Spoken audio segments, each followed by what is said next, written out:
Halo Aksa Muda, Ruang Suara telah kembali loh. Pada Ruang Suara kali ini bertemakan ceria, yaitu cerita inspiratif mahasiswa. Pada episode kali ini kita mengundang Gubernur BEM FSBK periode 2021-2022. Assalamualaikum Mas. Waalaikumsalam warahmatullahi wabarakatuh. Apa kabar? Alhamdulillah baik, sehat. Bisa diperkenalkan Oke. namanya? Kalau nama saya Muhammad Ilham Badruddin, biasa disapa kalau di dunia praktisi biasanya Mas Fajri, Mas Fajri. atau Pak Fajri, tapi bukan Pak Fajri di fakultas ya. Kalau beliau kan dosen gitu. Nah, kalau saya Fajri praktisi di Perhumas, biasanya Humas juga. Terus kalau di kampus dulu dipanggil Aam, Ilham juga, Bang Ilham juga biasa disapa begitu. Kebetulan saya alumni Wadi juga, jadi tahun 2018 masuknya begitu. Lulus tahun 2022. Alhamdulillah tahun 2022 sudah lulus begitu. Untuk sekarang backgroundnya sebagai mahasiswa juga, sebagai pembisnis juga. Sekarang mahasiswa di Universitas 11 Maret. Kebetulan ngambil penjurusan ilmu komunikasi juga, tentu ingin sesuai dengan jurusan S1 begitu. Terus kalau sekarang masih menjalani bisnis di beberapa bisnis. Pertama ada RFG Transport, yaitu transport begitu. Terus kemudian juga konveksi dan juga ada brand lokal lifestyle begitu. Itu sih kurang lebihnya begitu. Secara singkatnya begitu. Banyak sekali juga ini jam terbang yang Bang Ilham miliki. Sebenarnya nggak banyak, cuman kan kita lagi berusaha untuk menggapai apa yang kita inginkan gitu sih. Untuk ini riwayat pendidikan Bang, dari mungkin SMP atau bisa SD gitu. Oh ya, oke. Pertama kalau SD saya itu di SD 5 Labuan Meringgai, itu di kampung halaman saya di Lampung Timur tepatnya. Terus kemudian kebetulan juga dulu SMP SMA juga merantau ke Bandar Lampung, ibaratnya kalau Jawa Tengah. Itu saya sekolahnya di Semarang ya. Nah, sedangkan rumah saya itu di Solo atau di kabupaten-kabupaten lainnya gitu. Terus kemudian setelah kurang lebih 6 tahun di Bandar Lampung, saya melanjutkan pendidikan salah satunya ya ini tadi di Yogyakarta di Universitas Madalan tahun 2018 masuk, kemudian lulus tadi tahun 2022 begitu di Prodi Ilmu Komunikasi Tercinta tentunya. Kalau boleh tahu nih Bang, Boleh tuh. alasan memilih berkuliah di Jogja dan di UAD. Oke, ini pertanyaan yang tricky sebenarnya ya. Jadi kalau kenapa milih ilmu komunikasi sebenarnya? Pertama, kenapa pilih ilmu komunikasi? Karena di background dulu di SMA dulu penjurusannya. Kalau orang lain kan IPA IPS tuh. Kalau saya itu jurusannya bahasa. Karena memang suka public speaking, terus kemudian pidato, dulu ikut-ikut lomba pidato, ikut lomba-lomba ceramah gitu, suka ngomong aja begitu. Cuman setelah saya mau lulus kuliah dulu kayaknya ambil prodi yang sesuai dengan minat saya deh, apa ya kira-kira apa yang saya lihat-lihat dulu waktu itu. Ilkom itu kan lagi famous-famousnya ya kan. Daftar di beberapa kampus ya, alhamdulillah rezekinya di Universitas Madalan, dan alhamdulillah pilih Jogja. Kenapa? Jogja adalah kota pelajar, kita bisa berubah mindset, apalagi kita kan dari Lampung jauh di Pulau Sumatera sana, dimana kita bisa kembangkan diri. Terutama saya kan based on-nya adalah seorang jurusan bahasa yang mana harus mengembangkan komunikasi itu sendiri. Nah jadi makanya lebih spesialitinya saya pengen ngembangin dan pengen belajar lebih banyak lah tentang public speaking, terus merubah diri lah, itu sih yang saya bisa ya gitu. Kan tadi kan Bang Ilham ini berasal dari Lampung, luar Ya. Jawa apalagi. Iya, Nah betul. itu apakah ada kultur shock saat datang ke Jogja? Wah, kalau kultur shock itu tentu apa ya, ada. Jadi kebetulan saya kan sukunya Lampung nih. Sukunya Lampung, bapak ibu Lampung, suku asli dari sana.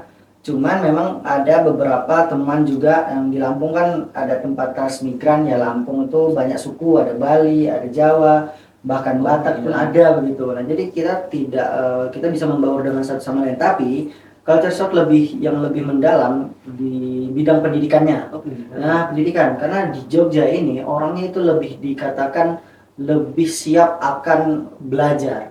Jadi kita memang harus bisa membaur dan bisa tertarik dengan apa yang kita bidangi. Misalkan kalau mungkin ya di kampung halaman saya tuh minat belajar itu kan kurang. Tapi kalau ketika kita sudah di Jogja, wah saya lihat orang-orangnya semangat, orang-orangnya pengen glow up bareng-bareng. Nah itu yang saya salut dengan Jogja. Culture shocknya bukan hanya kita bisa kayak unggah-ungguh, itu bukan itu aja, tapi semangat belajarnya yang utama. Karena di Jogja itu memang terkenal dengan kota pelajar yang penuh dengan apa ya, perjuangan dan penuh tokoh-tokoh yang bisa apa ya, membangun negara ini. Terutama di kampus-kampus besar ya salah satunya ya. Salah satunya juga kampus kita tercinta Universitas Andalas. Nah itu. Dan untuk ini culture shock sendiri apakah dari makanan? Kan banyak dari Oh, teman-teman iya, itu betul. di sini tuh makanannya manis-manis, kurang pedes apa bagaimana? Nah itu salah satu culture shock saya ketika saya di Jogja. Saya rasa makanannya cukup murah ya, cuman di lidah saya kan suka yang asin-asin begitu ya.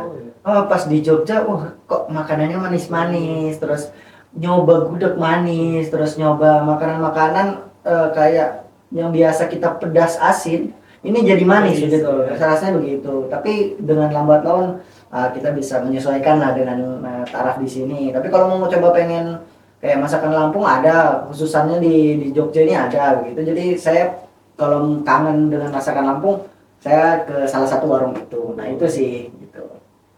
Untuk di Jogja sendiri ini semasa perkuliahan itu mengisi kegiatannya dengan apa, Bang? Alhamdulillah ya, selama berkuliah dulu itu banyak sekali saya ikuti kegiatan-kegiatan yang menurut saya bisa menambah relasi dan menambah pengalaman. Jadi beberapa pengalaman saya itu di organisasi cukup mungkin nggak banyak ya, cuman paling kisaran 5-an begitu. Tapi itu saya jalani bareng-bareng. Misalnya saya dulu ikut di BEM FSBK tentunya, terus kemudian ada saya ikut keluarga mahasiswa Lampung, kebetulan saya juga sebagai ketuanya. Terus kemudian ikut juga Partai Mahasiswa Nusantara, itu kepartaian atau perpolitikan di kampus itu saya ikut juga. Terus salah satu juga saya ikut himpunan mahasiswa Islam, di mana di situ kita bergerak di bidang eksternal juga ya, menjadi untuk pengembangan diri, soft skill dan sebagainya, leadership di situ. Terus ada lagi itu IMIPSI juga kan salah satunya seperti ini. Di sini ya teman-teman ya. Jadi kita ikut di IMIPSI, kebetulan dulu BEM FSBK itu adalah koordinator ya, Bang? Koordinator wilayah 3 dulu. Jadi kita membawahi 3 provinsi, Jawa Tengah, Jawa Timur, sama daerah Yogyakarta. UGM semua itu kita yang kelola dulu sampai dengan Jawa Timur semua begitu. Cuman entah sudah berlangsung lama, mungkin sudah pergantian ya, kebetulan begitu. Dan tahun 2019 itu saya salah satu perwakilan dari BEM FSBK di Universitas Islam UIN Malang. UIN Malang waktu itu perwakilan UAD sendiri untuk mewakili dari IMIPSI ini gitu. Untuk di BEM FSBK ini Bang Ilham ini memilih terjun ke ormawannya tuh di BEM ini kenapa? Kan ada Himakom atau... Oh ya, oke. Kalau pertama pilihannya kenapa kok BEM FSBK begitu ya, kenapa nggak Himakom dan sebagainya, mungkin karena faktor saat itu juga kan kita juga pengen melihat bahwasanya organisasi mana yang paling baik. Kalau saya rasa semua organisasi baik, cuman ya kenapa milih BEM FSBK, karena waktu itu memang saya cocoknya di situ. Terutama saya pengen lebih luas lagi, saya pengen kenal kawan-kawan dari prodi lain, dari ada Sasing, ada Sasindo. Saya pengen tahu nih kawan-kawannya seperti apa, karena kan kalau BEM FSBK kan ranahnya fakultas, jadi kita lebih luas lagi. Dan ketika itu pilihan tepat, saya bersarang pada BEM FSBK gitu. Kebetulan dapat rezekinya itu kebetulan departemennya Public Relation. Itu sih saya sedikit kenangan yang indah di Public Relation itu sendiri. Nah, setelah 2 periode ya Bang ya? 2 periode. Di Public Relation itu yang periode 3 kan menjadi gubernur. Oh gini, jadi sebenarnya itu 2 periode, tapi 3 tahun. Jadinya periode pertama itu namanya Kabinet Bhinneka Kabinet Tjandra di Muka, mohon maaf. Kabinet Tjandra di Muka dulu itu sebagai PR-nya. Kemudian datangnya COVID, akhirnya 1 tahun kemudian beranjak lagi lanjut, walaupun itu penuh dinamikanya lah ya. itu kita terus berjuang waktu itu saat itu bagaimana akan mempertahankan nama BEM FSBK, mempertahankan Ormawa itu sendiri selama satu periode begitu. Satu periode jadinya totalnya 2 tahun. Nah setelah itu di periode kedua di tahun ketiga itu tahun 2020 21 22 itu alhamdulillah diamanahkan menjadi gubernur FSBK gitu. Kebetulan itu waktu saat itu kita pemilihan juga. Nah, untuk pertama kali pemilihan setelah Covid. Jadi waktu itu pemilihan dan alhamdulillah diamanahkan dan dipercaya oleh KBM FSBK dan saya sangat berterima kasih. Saya nggak bisa menyebutkan satu-satu ya waktu itu ya. Ucapan terima kasih saya kepada kawan-kawan yang dulu sangat support dan sangat mendukung saya waktu itu pemilihan karena perjuangannya sangat luar biasa.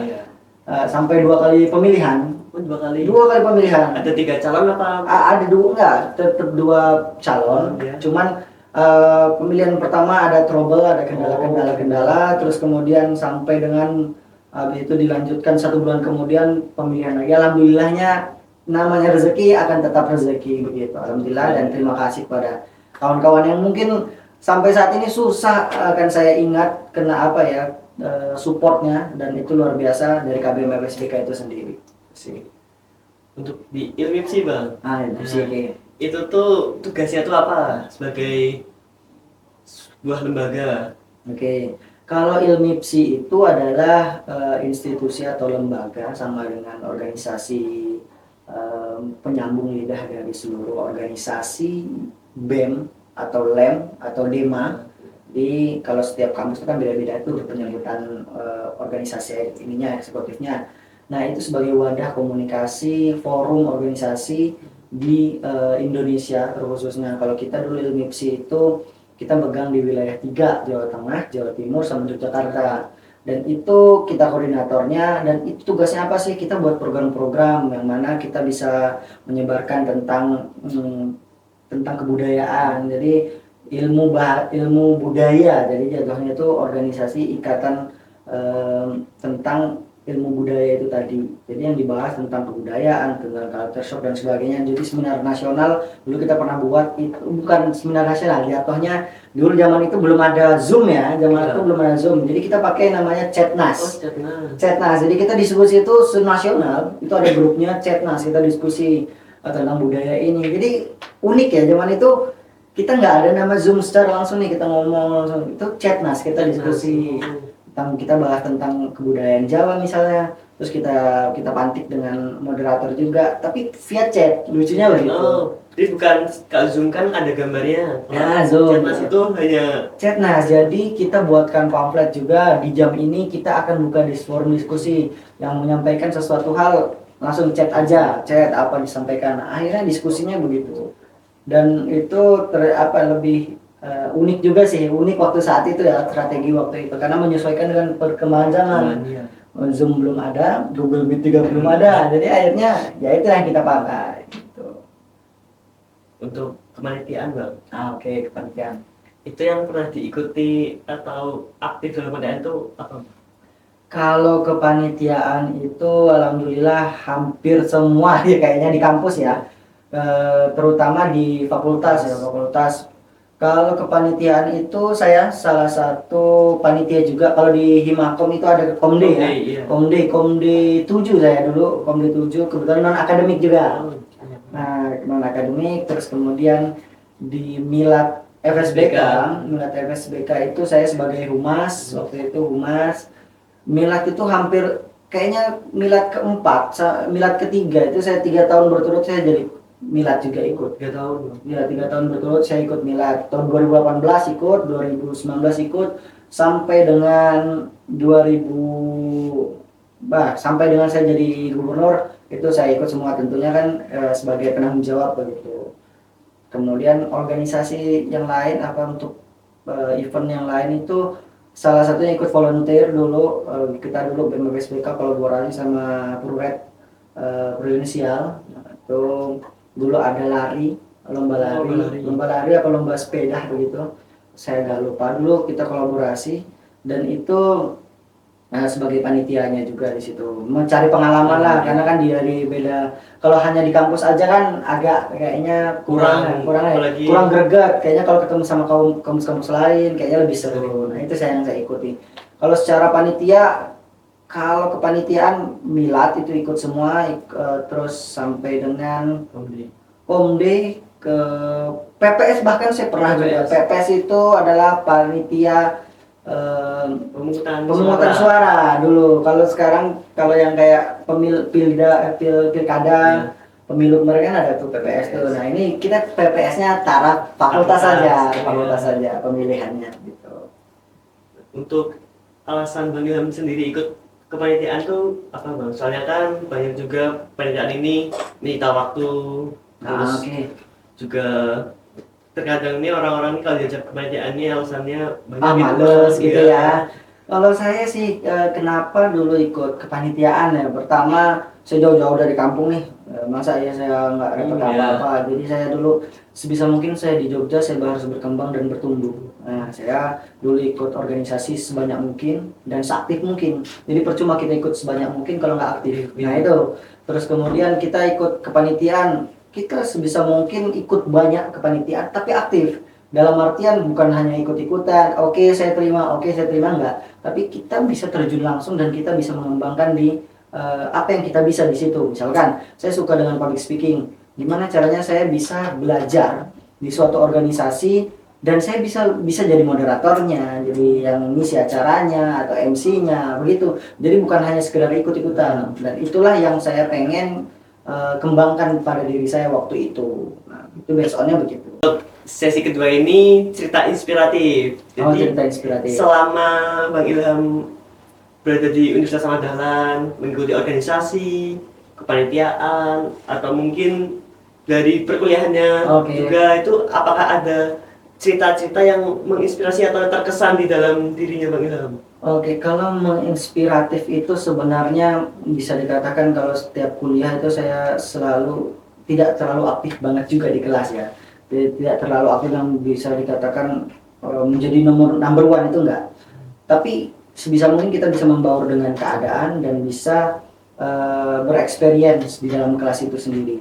Dan ketika kita memang di dalam kelas itu tidak begitu aktif, tapi kita bisa membaur di situ, dan tapi kita kan bisa kembangkan di luar.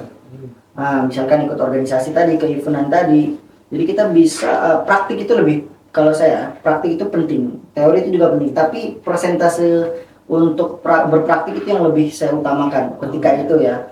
Jadi saya bisa public speaking itu bukan karena kuliah, tapi lebih dari organisasi, pengembangannya, terus bisa manajemen diri, manajemen waktu, itu dari organisasi, dari event itu sendiri. Misalkan saya punya agenda beberapa event, dalam satu pekan itu saya harus bagi waktu saya ikut kepanitiaan ini di tanggal ini, jam ini, segini dari sini, dan diatur sedemikian rupa sehingga tidak bertabrakan satu sama lain. Itu sih. Jadi bisa dibilang nih kalau kepanitiaan atau organisasi ini kita nih melatih manajemen waktu. Karena kan besok kan di dunia mungkin dunia kerja atau sudah lulus kuliah kan kita juga berkeluarga. Jadi kita dari organisasi ini bisa dibilang nih bagi pelatihan kita untuk membagi waktu besok antara keluarga dan pekerjaan. Betul, harus. Jadi kita sebagai mahasiswa tentu kita harus belajar bagaimana kita manajemen waktu, manajemen diri. Karena kalau manajemen waktu kita sudah terbengkalai, otomatis segala kegiatan hari itu juga akan tertunda.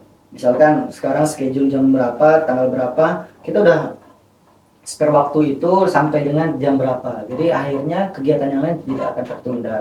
Dan pentingnya komunikasi sebenarnya. Ketika kita punya agenda dengan orang lain begitu, kita harus komunikasikan lebih lanjut, konfirmasi kedatangan, ketelatan dan sebagainya itu harus konfirmasi sehingga komunikasinya lebih efektif. Itu sih. Untuk selanjutnya kita akan menuju ke sesi ketiga. Sesi ketiga apa nih? Tanya jawab melalui Instagram. Yang kita buka pertanyaan. Gitu. Oke, siap. Ada 2 pertanyaan. Izin buka apa ya? Oke, siap. Yang pertama,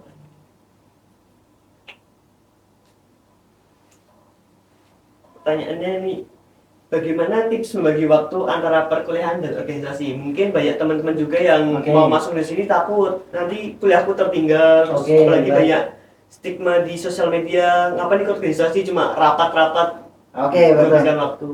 Kalau saya sih, bagaimana tips membagi waktunya? Pertama, kita kan tahu jadwal KRS nih. Iya. Kita kuliah dari hari apa ke hari apa, sedang sampai dengan jam berapa. Sedangkan kalau kuliah itu kan siang sih rata-rata. Sedangkan kalau rapat itu kan malam. Malam itu mentoknya jam berapa sih? Ya jam 9 atau jam berapa? Ya jam 10 ya kita udah pulang. Jadi jangan terlalu nikmat juga dengan terlalu nongkrong ya akhirnya besok paginya kuliah misalnya kayaknya nggak cukup nih waktunya, makanya ya udah istirahat begitu dibagi.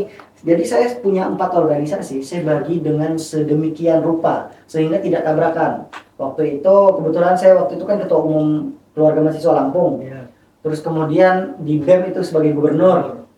Gimana caranya saya bagi waktu itu? Jangan sampai rapat itu tabrakan, karena saya kan di situ kan harus memikirkan teman-teman juga. Jadi waktu itu saya buat jadwal gimana caranya jangan tabrakan. Terus kemudian misalnya rapat BEM FSDK hari Rabu, dan hari Rabu itu di jam 19.30 misalkan. Nah 19.30 itulah kalau rapat ya langsung mulai. Datang nggak datang kita langsung mulai. Dan ketika orang itu telat otomatis ya orang itu kita marahin. Dan kalau saya punya prinsip jangan sampai orang lain menunggu, lebih baik saya yang menunggu begitu. Tapi kalau sudah ada jadwalnya ya sesuai dengan jadwal itu. Yang penting kita sudah komitmen dengan jadwal tersebut. Dan kita juga punya komitmen nih, kuliah itu bukan sekedar datang aja, tapi bagaimana kita bisa mendapatkan ilmu di kuliah itu tadi. Setelah kita kuliah akhirnya kita terus berkembang. Terus kemudian kita bisa mendapatkan dampak positif dari kuliah dan berorganisasi tadi. Itu dibagi jadwalnya, diatur sedemikian rupa karena setiap orang kan punya KRS yang berbeda-beda tuh. Gimana caranya diatur? Kalau misalkan besoknya kuliah pagi, otomatis jam 10 harus pulang. Nah, gitu jangan juga nongkrong sampai subuh. Akhirnya nggak berdampak positif. Udah kita capek badannya begitu. Dan itu nanti akan berdampak ketika kita sudah lulus. Insya Allah akan bermanfaat. Kita bisa bagi waktu, kayak misalkan kayak kita kerja, kita masih bisa menyempatkan kumpul, masih ngobrol, masih apa kayak gitu. Terus ya dibagi waktunya. Dan juga kan di organisasi kan kita kan udah ada timeline jadwal, waktu segala macam. Itu kan juga bermanfaat untuk di dunia pekerjaan. Untuk misalnya ada dunia pekerjaan yang memiliki tenggat waktu, deadline tugasnya, terus apalagi untuk keberangkatan kerja kan kalau saya sering telatnya bisa dimarahin juga nanti. Kalau itu dibagi waktunya sesuai dengan kebutuhan teman-teman dan setiap jadwal itu dicatat. Kalau saya dicatat, misalkan hari ini saya kemana, hari ini kemana. Ya misalkan hari ini Sabtu. Hari Sabtu saya ada jadwal dengan BEM FSDK, gitu, ngadain podcast. Terus kemudian setelah ini nanti jam 12 saya harus ke Gunung Kidul, harus ke tempat saudara kami yang ada acara. Makanya hari ini harus dijadwalin. Nah gitu. Ketika kita sudah jadwal, kita sudah konfirmasi dengan pihak sana, kita agak telat ya, kita ada acara di sini. Akhirnya apa? Komunikasi berjalan. Kalau kita nggak komunikasi, wah kok orang ini telat ya, ini apa? Yang penting itu komunikasikan, yang penting semuanya jalan. Itu sih, dijadwal, dicatat, dan diingat selalu. Nah, kalau misalkan kita bukan pengingat yang handal, maka butuhlah kawan-kawan yang pengingat juga. Misalkan tim supportnya, tim sekretarisnya, tim banyaklah tim yang bisa mengingatkan. Karena kita kerja tim, bukan lagi per individu. Itu sih. Dan untuk terkait tadi komunikasi kan sebagai kebutuhan dasar manusia. Betul. Dan juga pun di organisasi ini komunikasi sangat penting. Karena kita kan yang seperti dibilang tadi tidak bekerja sendiri, punya rekan-rekan yang ada baik di departemennya atau satu struktural. Jadi kan bagaimana kita ini belajar berkomunikasi dan juga tuh komunikasi kan nggak mudah untuk dipelajari. Jadi kita juga butuh kayak prakteknya. Misalnya cuma komunikasi ngobrol biasanya kan udah standar banget kan. Kayak komunikasi ini gimana kita kayak mengatur ke orang, misalnya besok ini ada apa, terus gimana kita jalan komunikasi sebagai media untuk mengajak orang, persuasif, terus bagaimana komunikasi bisa menimbulkan efek baik ke orangnya sih, kita menyuruh ke orang tapi tidak seperti menyuruh. Betul. Kan ini yang mungkin tuh ada banyak orang yang tidak kurang paham tentang hal ini. Oke. Jadi kalau kita sih komunikasi itu penting. Kenapa penting? Karena dengan komunikasi, karena komunikasi itu adalah seni. Yang mana seni itu kan dinamis. Setiap orang berbeda-beda. Iya. Dan yang paling utama dari komunikasi itu apa? Penyampaian pesan. Nah, seperti katanya Laswell. Intinya adalah kita bisa menyampaikan pesan kita. Jadi komunikasi itu kan bukan hanya berbicara, tapi ada gerakan dan sebagainya. Dan yang paling utama adalah bagaimana pesan kita bisa tersampaikan. Ketika pesan kita sudah tersampaikan, maka komunikasi kita sudah efektif. Yang paling utama, yang paling dasar adalah tentang komunikasi yang secara langsung lah dengan orang lain. Nah, itu kita punya teknik sendiri. Setiap budaya, setiap orang itu punya culture-nya masing-masing. Ya. Nah, itulah kita yang harus pelajari. Jadi komunikasi itu lebih saya sarankan adalah praktik, bukan hanya teori. Kalau kita ngikutin teorinya Laswell dan sebagainya, ya udah sampai dengan begitu. Tapi kalau kita berpraktek, kita akan menemukan problem-problem dan kita akan menemukan solusi-solusi. Dan disitulah uniknya komunikasi. Komunikasi itu akan terus berkembang. Yang tadinya kita dulu nih hanya seminar itu pakai seminar ilmu psi waktu itu pakai chatnas, chat nasional. Ini kita berkembang. Bisa pakai Zoom, bisa Google Meet, atau bahkan sekarang streaming YouTube. Nah dulu itu kan waduh YouTube itu kita masih kudet banget nih. Dan alhamdulillah terusnya berkembang dan komunikasi akan terus berjalan dan dibarengi oleh media itu sendiri. Medianya ada WhatsApp, terus berkembang sampai dengan media-media yang paling terbarukan sekarang lah, itu sih. Dan juga tuh kan dengan perkembangan zaman kan komunikasi sebagian istilahnya bisa dibilang ini liar. Oh iya, bias. Berbagai informasi ini bisa masuk ke kita. Ketika kita tidak belajar mengenai hal itu, kita bisa misinformasi. Dan juga kita kan dikomunikasikan juga bagaimana kita tuh belajar untuk ada agenda setting, kita tuh ada suatu isu atau masalah kita atur sedemikian rupa untuk diberikan ke khalayak umum. Betul. Memang kalau komunikasi itu unik dan komunikasi itu akan terus berkembang sampai kapanpun. Komunikasi tidak akan pernah berhenti sampai dunia ini kiamat. Pasti akan terus berkembang. Dan itulah hal yang kenapa saya sangat bahagia dan bangga. Saya kenapa bisa terjun di komunikasi ini, karena setiap detik ini pasti butuh komunikasi. Dan terus makanya saya harus lanjut S2. Kalau bisa ada rezeki lagi, mungkin ada promotor S3 ya dari Wade ya, saya bisa S3 kembali gitu ya, dokter sampai dengan profesor mungkin ya dari Wade, siapa tahu bisa memberikan promotornya begitu. Tapi saya doakan dulu, minta doanya dulu S2 ini bisa lulus secepatnya. Untuk pertanyaan kedua nih Bang. Oke. Apa tuh pertanyaannya? Bagaimana bisa kepikiran untuk jadi gubernur BEM yang pastinya bakal menyita waktu, lagi-lagi terkait waktu ini Bang.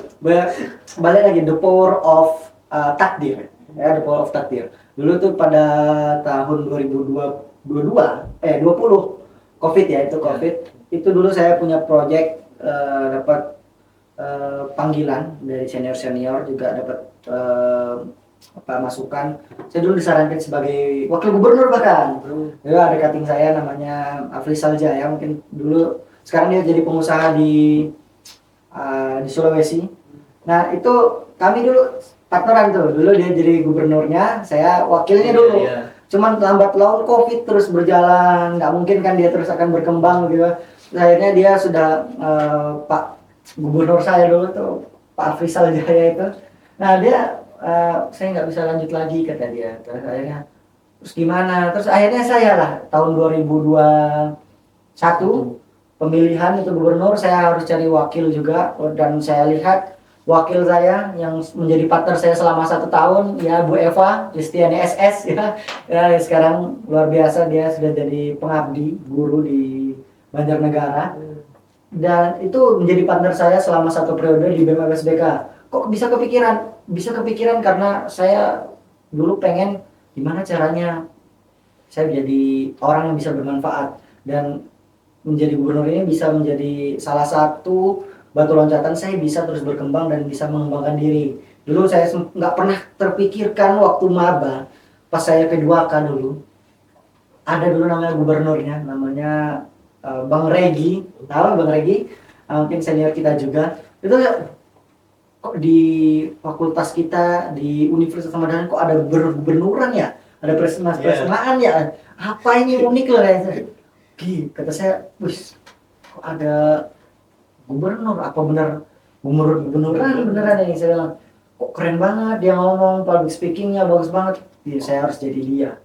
Saya prinsipnya cuman dengan kata-kata yang mungkin sederhana bagi saya, tapi saya tidak berharap lebih kayak saya harus jadi itu. Enggak, tapi saya cuma harus bisa jadi dia aja, harus bisa jadi kayak dia. Enggak harus spesifiknya jadi gubernurnya enggak, tapi harus bisa jadi dia. Nah, alhamdulillah kesempatan itu bertolak ke saya dan alhamdulillah bisa kesempatan ikut pemilihan gubernur waktu itu, pemilihan apa ya namanya, kalau itu pemilwa namanya, kalau di Universitas Mandalan itu pemilwa. Dan alhamdulillah rezeki lah, kalau misalkan kalah ya nggak jadi kemarin. Gitu. Untuk membagi waktunya ini Bang, Bagi waktu. gubernur kan perlu mengawasi semua tiap-tiap departemen atau divisi yang ada kan. Nah, kalau jadi gubernur waktu itu uniknya saya punya sekretaris yang luar biasa, yang keren. Itu salah satu alumni kita juga, alumni UAD juga, itu ada namanya Mbak Aldairah ya. Aldairah, dia kan wakil gubernur FSBK juga ya. Nah, itu dulu sebelum dia jadi wakil gubernur itu dia sebagai sekretaris Sekjen 1, luar biasa. Walaupun malam sekalipun dia, pas saya bilang abang minta tolong ini ya, apa bisa masukkan tanda tangan dan cap siapa, malam juga itu alhamdulillahnya sangat luar biasa, sangat cekatan ya. Dan itu terbukti ketika dia sudah jadi wakil gubernur dengan bersama Dwiki waktu itu, alhamdulillah masih berjalan. Dan saya sangat bangga pada kabinet saya, yaitu kabinet reformasi yang luar biasa. Saat ini orangnya sudah aktif di mana-mana, entah itu di perusahaan mana, dan saya sangat bangga pada teman-teman kabinet reformasi. Dan uniknya kabinet saya itu salah satu kabinet yang nama kabinetnya berbeda.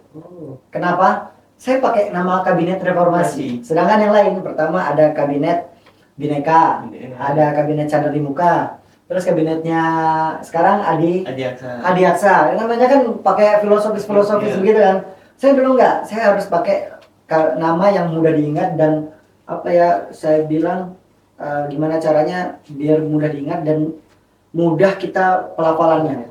Yaitu saya pakai kabinet reformasi. Saya karena ingat tahun 98 itu adalah kabinet zaman-zaman reformasi, perubahan secara cepat, dan pengen waktu itu kok kan ke organisasi lagi matinya. Organisasi, dan gimana caranya dalam waktu beberapa bulan, 1 periode bahkan, itu saya punya target organisasi akan terus berjalan dan akan berkembang pesat. Waktu itu selama 1 tahun berubah, dan itu saya kasih nama kabinet reformasi. Dan itu alhamdulillah selama 1 periode kita punya program-program yang mungkin saat ini masih bisa dikembangkan kawan-kawannya. Salah satunya itu PID atau PID, program inovasi desa, mungkin namanya berubah, PPKO. Nah, mungkin itu salah satu program saya dulu kolaborasi selama 1 periode itu dengan himpunan-himpunan. Dan itu mungkin setiap zaman itu akan berubah namanya, tapi konsepnya akan tetap sama gitu sih. Itu juga kan yang seperti yang bilang tadi, yang PID itu kan sebagai bentuk pengabdian ya, bagi masyarakat. Jadi ke sini tidak hanya untuk diri kita sendiri, tapi bisa bermanfaat bagi kalangan masyarakat. Itu sih. Kalau sekarang di mana itu ininya, pengembangan masyarakatnya? Kalau itu belum tahu ya. Mungkin dulu, besok pas mulai di akhir periode atau biasanya dulu di Gunung Kidul gitu, di Gunung Kidul. Tapi nggak tahu sih, pengembangan setiap zaman itu kan ada kebutuhan tersendiri gitu. Kalau dulu namanya PID, Program Inovasi Desa, itu Departemen Sosial. Saya ingat sekali itu gimana caranya harus bisa mengabdi dengan masyarakat. Jadi terima kasih siap. Sudah meluangkan waktunya berbagi pengalaman cerita kepada kita dan teman-teman yang menonton. Tentu saya sangat senang sekali bisa bersilaturahmi lagi dengan kawan-kawan BMFSBK dan kawan-kawan BMFSBK, di mana inilah tempat saya dilahirkan, yaitu Ilmu Komunikasi, Fakultas Sastra Budaya Komunikasi, adalah rumah kita tercinta. Itu sih. Mungkin ini Bang, untuk penutupan. Penutupan. Masih penutupan ini. Ini semangat, pesan-pesan semangat untuk KBM. Oke, kalau saya kiat-kiatnya mungkin bukan kiat-kiat juga, pesan-pesan untuk KBM FSBK. Kalau dari saya teruslah berkembang. Pertama, kalau saya ada 3 prinsip yang saya selalu tekankan. Pertama, ada 3P itu apa? Pertama proses, kedua jangan protes, ketiga insya Allah berprogres. 3 poin itu insya Allah kita akan terus berkembang dan akan menjadi masyarakat yang bermanfaat ke depannya. Amin. Gitu. Terima kasih Bang. Oh, siap. Untuk teman-teman, terima kasih sudah menonton hingga akhir dan nantikan episode selanjutnya.